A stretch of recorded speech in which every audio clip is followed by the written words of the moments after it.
Assalamualaikum warahmatullahi wabarakatuh. Selamat pagi anak-anak ibu yang ibu banggakan.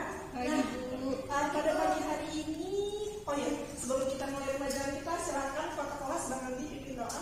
Lupa pimpin doa. Baiklah, sebelum kita mulai pelajaran hari ini, mari kita berdoa untuk agama dan kebudayaan masing-masing. Doa selesai. Oke, hari ini siapa yang gak masuk, Kak?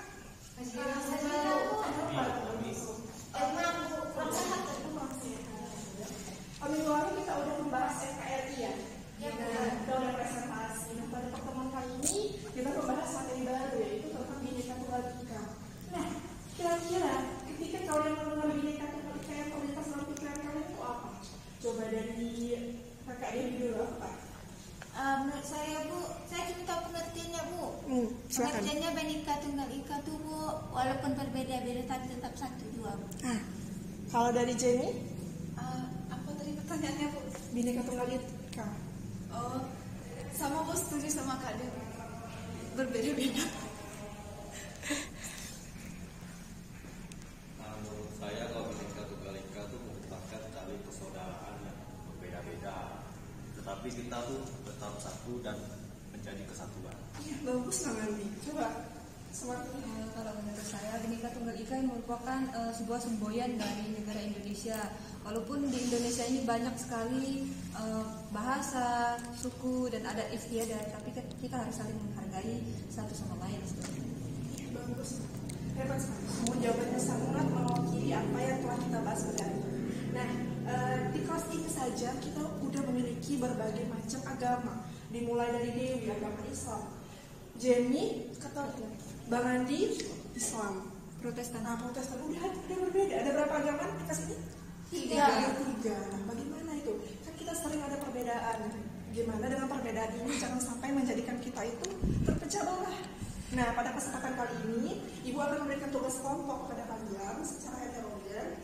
Ini harus pecah ya, kelompoknya nggak sama dengan minggu lalu ya. Ibu harapkan kalian berbeda suku satu kelompok.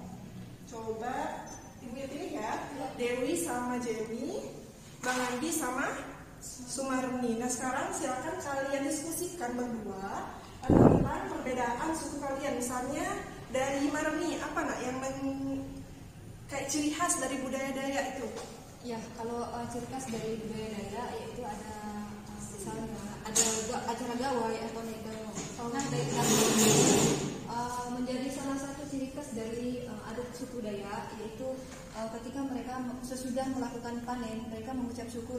Itu adalah salah satu ucapan rasa syukur mereka terhadap leluhurnya. Kalau dari Bang Andi, kalau yang Pontianak gimana tuh? Dari Melayu. Gimana tuh? Ciri khas Melayu. Dia itu memiliki pakaian berupa belakang yang cukup unik, seperti pecinya, sarungnya, terus juga ada acaranya berupa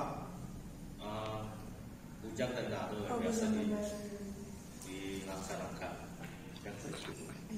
Ya, di kelompok 2, jadi apa ciri khas budaya kamu di Sintang? Oh, kalau saya karena saya di kampus saya ya Bu ya, bukan orang di Sintang, tapi di Sintang juga. Kalau di daerah saya sendiri yang lebih spesifiknya tuh di daerah saya, di kampus saya itu yang benar-benar merasakan kentalnya budaya Dayak itu adanya gawai Dayak Bu, yang diadakan setiap tahun. Nah, gawai Dayak ini bukan serta-merta hanya merayakan dalam bentuk sebuah perayaan Dayak seperti perayaan ucapan syukur, tidak serta-merta seperti itu, tapi misalnya nih ini hari Dayaknya, besok hari Dayaknya. Nah, hari ini tuh ada seperti sebuah sebuah adat yang dijalankan oleh para yang sudah dituakan di kampus saya gitu Bu. Itu namanya tuh adat umpan batu.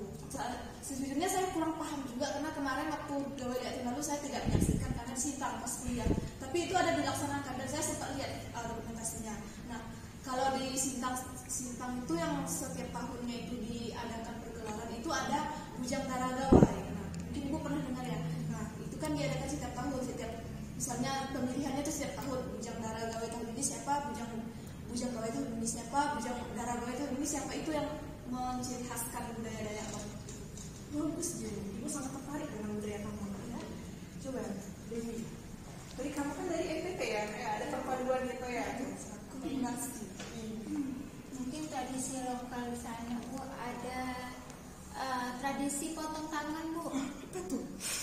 Potong tangan di sini Bu, kalau ada keluarga yang meninggal itu Bu tangannya jari, bukan tangan sih Bu, jari dipotong satu, kayak misalnya jari kelingking dipotong. Itu dengan alasan supaya roh yang meninggal itu tenang Bu. Nah sekarang silakan dari masing-masing kelompok membuat suatu kesimpulan dari materi kita ya. Ibu kasih waktu sekitar 5 menit ya. Silakan.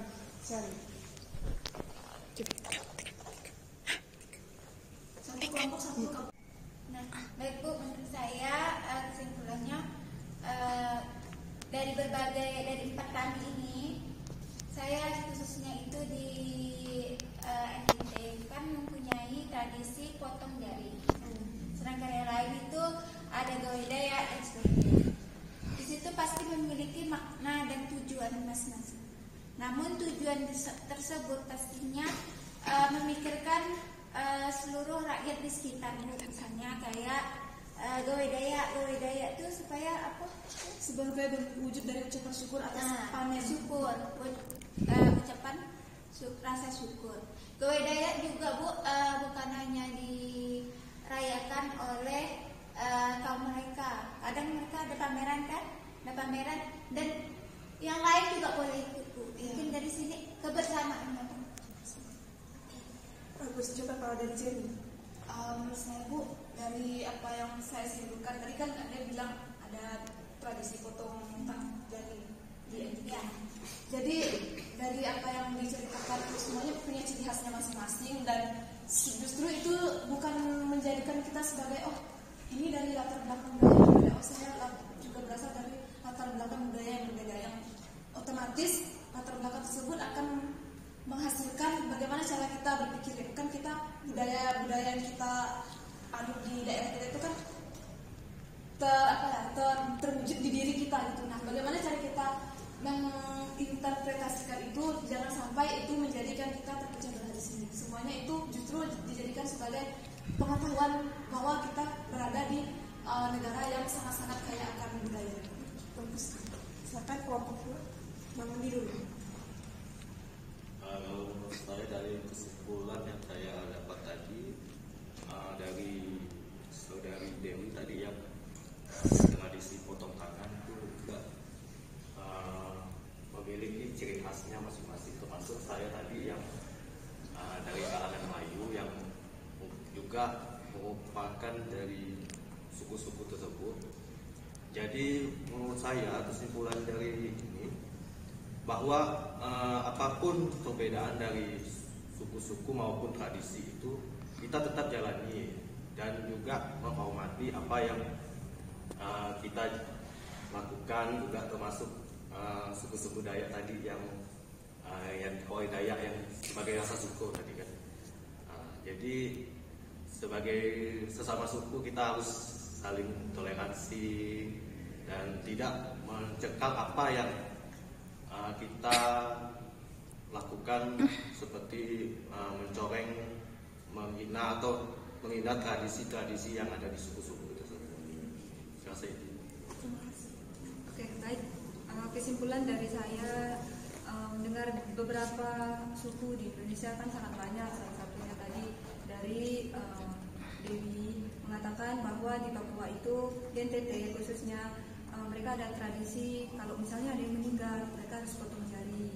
Terus dari suku Dayak juga, terus suku Melayu, di situ terdapat beberapa keberagaman yang harus kita lestarikan gitu. Jadi misalnya dari tradisi tersebut kita tidak boleh saling mencela. Misalnya tradisimu kok kayak gini sih, kita harus saling menghargai. Karena di sini kita bahasannya yaitu Bhinneka Tunggal Ika, yaitu saling menghargai satu sama lain seperti itu. Terima kasih Warni. Nah, sekian ya pembelajaran kita pada pagi hari ini. Berharap dengan kita mengenal budaya teman-teman kita di kelas ini bisa menjadikan kita satu ya, bukan malah ada perbedaan. Alhamdulillah sekarang agama Dayak, agama lain, semua nggak boleh seperti itu ya. Kita harus menyatu. Oke. Ada yang ingin ditanyakan nak? Itu Karena belajar kita udah habis ya. Lanjut fisika kalian ya. Iya, Bu. Baiklah, akhiri Bu, diwakili pelajaran kita pada